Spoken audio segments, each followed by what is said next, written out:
Tonight on the investigation into firefighters and cancer, CBS 4 News exclusively obtaining a report that could shed light on concerns over the danger of chemical exposures. Our chief investigator, Michelle Gillen, continues our special report, The Silent Killer.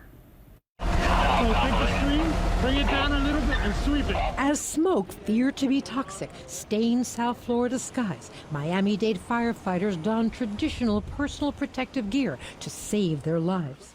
But CBS 4 News has exclusively obtained and reviewed a just-concluded study that some veteran firefighters say raises serious questions about the protection that gear offers when it comes to exposure to elements that could be linked to cancer. Warehouse is clear. I feel it basically is confirming our fears on cancer in the fire service. You can see the skin just lights up. This report is eye-opening, says Keith Tyson, firefighter Cancer Support Network Director for Florida. But when you look at these type of pictures, you start realizing that it's not protecting us 100%. And no, nothing will protect us 100%. But this is frightening. This truly is frightening. Similar to what this firefighter is donning for us, the test participant was sent into a chamber wearing what's described as clean but used protective gear, but wearing a brand new hood.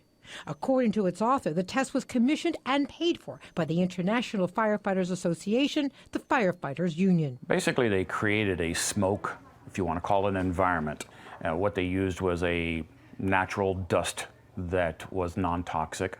However, they added a fluorescent dye to it. According to the report, at the conclusion of the test, when the subject removed his gear, traces of the dust made it onto his skin, despite the presumed protective barrier of the hood. But when you can show them a picture, this is what's getting through your gear, and this is the potential issues that you're facing now, that makes it a whole different ballgame now. There were also other apparent hotspots on his body, where reportedly the elements touched skin, such as his stomach area. Given what's called a billowing effect, an upwind seemed to cross the barrier of the two-piece suit. You've been really concerned about alarming numbers, in your opinion, of thyroid cancer and also what else? Brain cancer. We're starting to see a vast number, and brain cancer accounts now for 17% of Miami-Dade Fire Rescue's cancer deaths. That is a horrible number. It appears, for those giving deep analysis to this, that this hood could end up being the weakest link.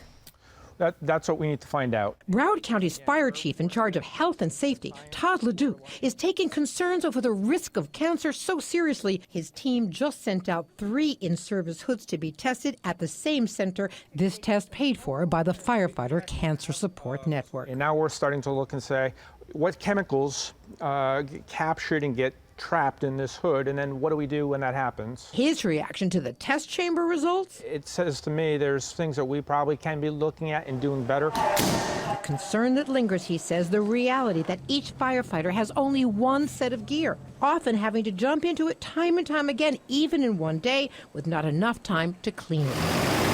Too many people think, oh, it's just part of the job. You know, we'll die a hero's death and this type of thing. And, you know, dying of cancer is no hero's death. You know, this is a long-term illness that many people suffer through. Across South Florida, there's an emphasis on cleaning that personal protection gear and efforts to get backups. It's a question of money and potentially one of health. A full set of gear, more than $20,000. But for starters, Broward firefighters are each getting an extra one of these. They cost just $26.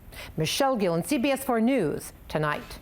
Late today, we heard back from a leading manufacturer of personal protective equipment, and it says the industry has taken the initiative to find an improved solution to reduce firefighters' exposure to harmful substances, an issue broader than hoods. Efforts include optional designs and frequent cleaning.